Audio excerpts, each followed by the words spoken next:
the last speaker speaking about the ATA. Were most people there for that? I feel like, well, first of all, I want to say that I in no way disagree with anything that she said. I want to put that out up front.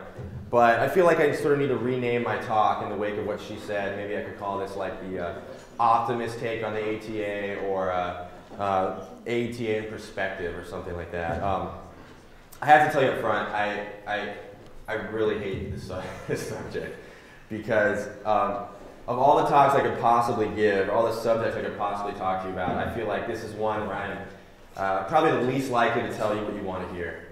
And it's probably the one I'm most ill-suited for. And oftentimes in the past, when I've been invited to speak places, say at school, for example, I'll always ask as a courtesy, well, what do you want me to talk about? Is there anything I should address?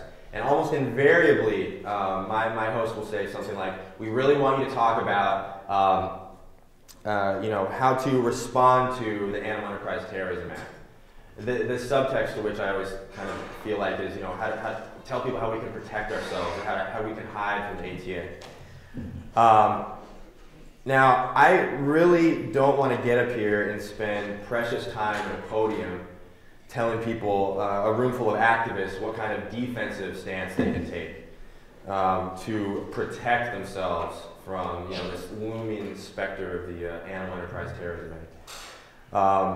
I would much rather get up here and give you something actionable, something you can take from this room and actually go out there and help animals, rather than describe for you, what rock you can best hide under to protect yourself from the ATA.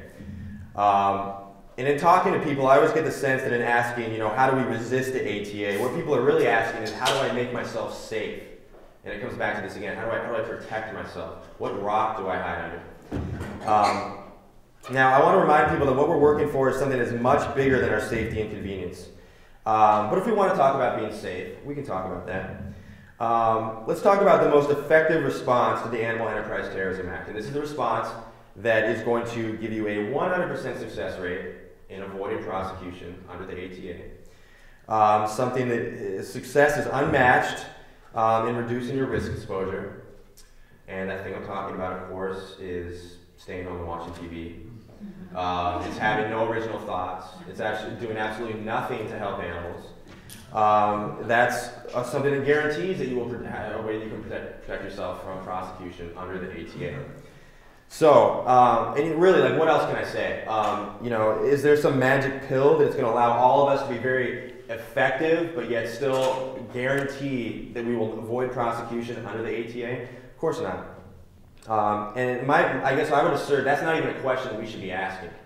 When I got into this movement, and I feel like things have changed a little bit, at least amongst a lot of the people I know, where it seems like the highest goal now on our pyramid of priorities is staying out of prison. I can tell you, when I got involved in this movement, I accepted it as a fact that I was going to prison one day. That was just a given. And that was the culture at the time, and I feel like I speak for a lot of my friends at the time. It was just a fact that we're in this for life, we're in this for something that's much bigger than ourselves, and yes, a few of us are going to go to prison, and that just comes with it. And I don't mean that as sort of a kind of like a chest-puffing bravado, but I mean, it really was a part of the culture, I feel like, when I got involved. And nowadays, I feel like people are much more defensive, and I think this is a big step backwards. The ATA, by design, is a weapon that is being used, and it is used when people become effective activists. So the magic pill, of course, by this formula, if you want to avoid prosecution, is to stop being effective. And really stop causing friction. Because it's gotten to the point now where we sort of take it as implicit that if we cause any sort of discomfort to the opposition, that somehow we're exposing ourselves to the risk of prison. That's what it's come to. Now, if the question on the table is how we resist the ATA, I'm going to give some case studies on how people have effectively resisted the ATA. These are people who have resisted the ATA since its inception in 2006, and let's talk a little bit about that. Last May, and these are just case studies of people who have resisted the intended effect of the ATA. It was last May, right outside of Reno, Nevada, there was a company called SRI that imports primates from China to be used in laboratories. Their headquarters was burned to the ground. It effectively caused that company to temporarily cease its operations. And I would argue that by the description I gave of the ATA, with its intention to be to instill fear in people, that the people that burned down that building very effectively resisted the ATA. 18 months ago, outside of Salt Lake City, the ALF released 7,000 mink from a fur farm in Kaysville, Utah. I think that's a fantastic way to resist the ATA. And about 2 months ago, some anonymous individuals pried open a pen outside of Minneapolis and released 3 wolves, rendering the ATA effectively void by ignoring it and acting with their hearts regardless. So the way you resist the ATA is not to succumb to the neutralizing effect that is the intention of the ATA. And really, you just don't lay down and die.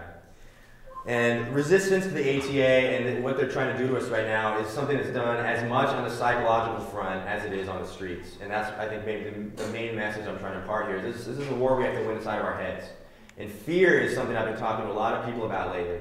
And how fear is that the only weapon they've got against us. That is their weapon. That's all they've got to hold over our heads is that fear. The fear of prison, the fear of consequences, the fear of adverse social effects or whatever. And as an example of the psychic hold that the ATA has on us, this summer I was invited to be a part of a project. It was a project, multiple people were involved, and it was called the Fur Farm Intelligence Project. And it was a very simple concept. The intention was to map out the entire grid of the fur industry. Basically, come up with a complete list of all the fur farms that are active at the time, all the other various infrastructure sites like auction houses and so forth. No one had really updated that list in many, many, many years.